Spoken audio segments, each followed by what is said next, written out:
नमस्कार दोस्तों, मैं देवराज और आज की मेरी क्लास इंग्लिश स्टडी लवर्स में आपका स्वागत है। दोस्तों, पिछली क्लास के अंदर हमने प्रपोजिशन ड्यूरिंग का प्रयोग कराया था और आज हम आपके लिए प्रपोजिशन फॉर और सिंस को कवर करने जा रहे हैं, जिसमें फॉर प्रपोजिशन आपके लिए बहुत ही महत्वपूर्ण साबित हो सकता है, क्योंकि परीक्षाओं के अंदर बहुत सारे जो एग्जाम्पल आते हैं वो फॉर से रिलेटेड ज्यादा पूछे जाते हैं।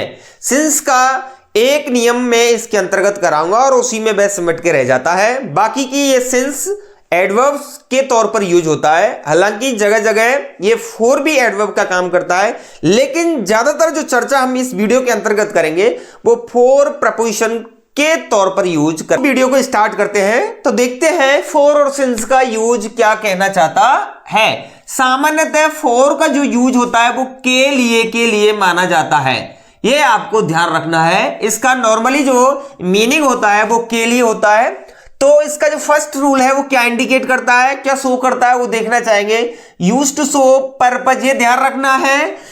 पर्पज मिस होता है उद्देश्य और फंक्शन माने होता है कार्य। यानी जब किसी सेंटेंस में हमें फंक्शन और पर्पज शो दिखाई देता है तो उस सेंटेंस में हम दोस्तों फॉर का ही यूज करते हैं। जैसे कि वह किस उद्देश्य से गया, किस कार्य से गया, वह किस कारण से ये काम कर रहा है।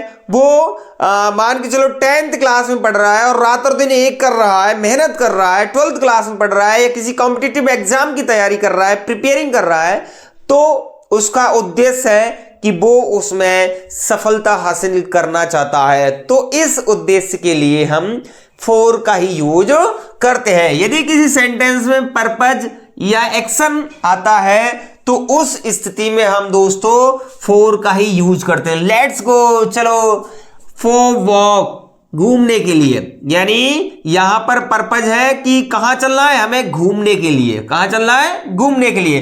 तो इस स्थिति में हम किसका प्रयोग करेंगे, फॉर का ही प्रयोग करते हैं। Next example, are you learning English pleasure और योर वर्क। अब वो कहना चाहता है कि तुम्हारा पर्पज क्या है इंग्लिश सीखने का, या तो प्लेजर के लिए सीखना चाहते हैं या किसी कार्य करने के लिए, यानी या फिर किसी कंपनी में काम करने के लिए, या फिर स्वतः ही बोलने के लिए, स्पीकिंग करने के लिए सीखना चाहते हैं, या फिर किसी बिजनेस में इस लैंग्वेज को यूज करना चाहते हैं। यानी what is your purpose to learn English.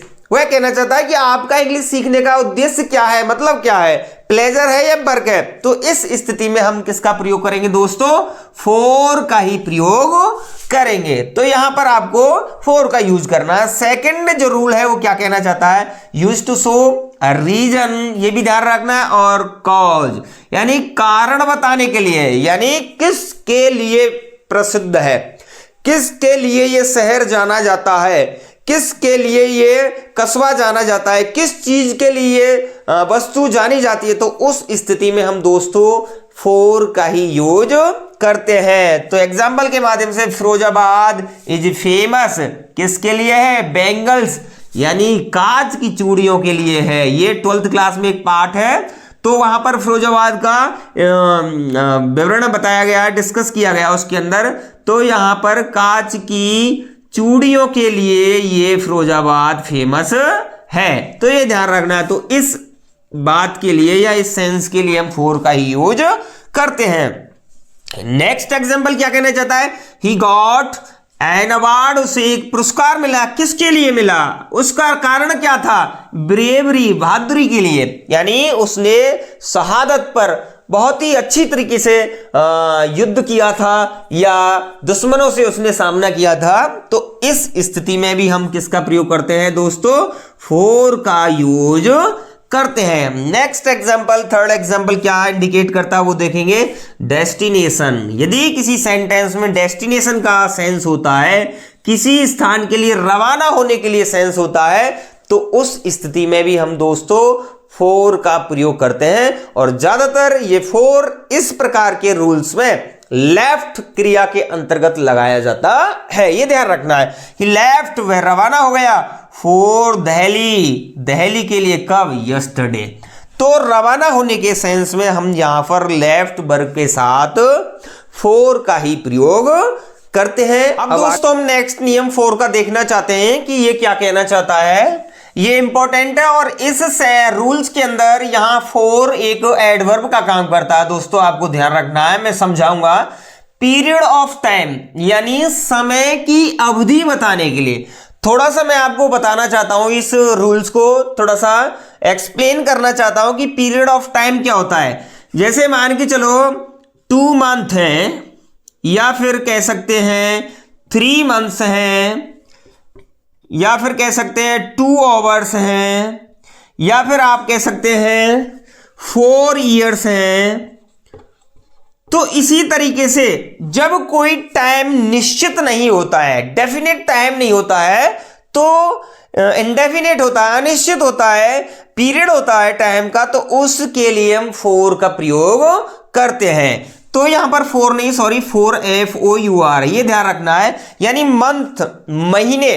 अब यहां पर इसने ये इंडिकेट नहीं किया है, फिक्स यानी पॉइंट नहीं दिया है कौन सा महीना है, जनवरी है, फरवरी है, मार्च है, अप्रैल है, मई है, कुछ भी उसने शो नहीं किया है।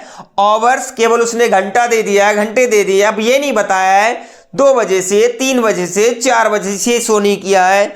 यहां पर ईयर्स उसने सालों दे दिया है, उसने ये शो नहीं किया है जनवरी से, फरवरी से, मार्च से, या 2008 से, 2003 से, 2024 से, ये निश्चित नहीं किया है। तो इन टाइम को हम पीरियड ऑफ टाइम कहते हैं और इनसे पहले हमेशा हमें किसका प्रयोग करना चाहिए, 4 का प्रयोग करना चाहिए।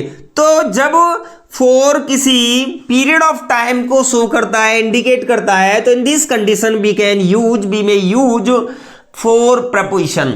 तो हमें ऐसी स्थितियों में हमेशा किसका प्रयोग करना चाहिए, 4 का प्रयोग करना चाहिए। जैसे सेंटेंस कह रहा है he has been living here, वो यहां रह रहा है कितने महीनों से, 2 महीनों से। अब उसने फिक्स नहीं किया है कि जनवरी से रह रहा है या फिर किसी अप्रैल के महीने से रह रहा है, उसने कोई निश्चित नहीं किया है। तो इस कंडीशन में हम दोस्तों 4 का ही प्रयोग करते हैं। नेक्स्ट एग्जांपल को समझेंगे।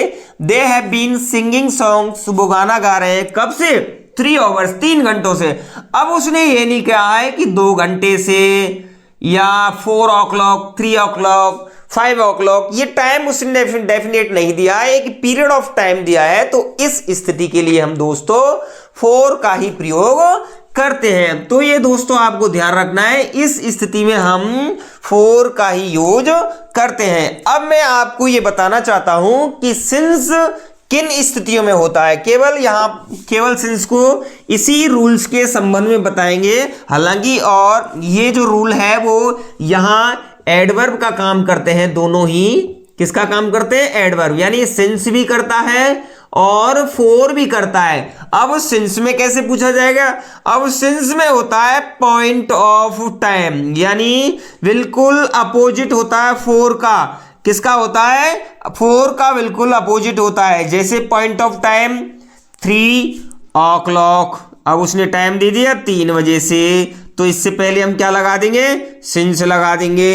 अब उसने दे दिया अप्रैल, फिक्स माह है, मई दे दिया, कुछ भी दे सकता है वो, तो इससे पहले हम किसका प्रयोग करेंगे, सिंस का प्रयोग करेंगे। या फिर दे दिया उसने कोई साल दे दी, 2008 है या 2000, ये 4 है, 24 है, कुछ भी दे सकता है। तो इस स्थिति में इनसे पहले before these time we may use since preposition. तो हमें इन स्थितियों में सिंस का यूज करना चाहिए। एग्जाम्पल के माध्यम से समझना चाहेंगे। जैसे Ram has been reading a book blank Monday.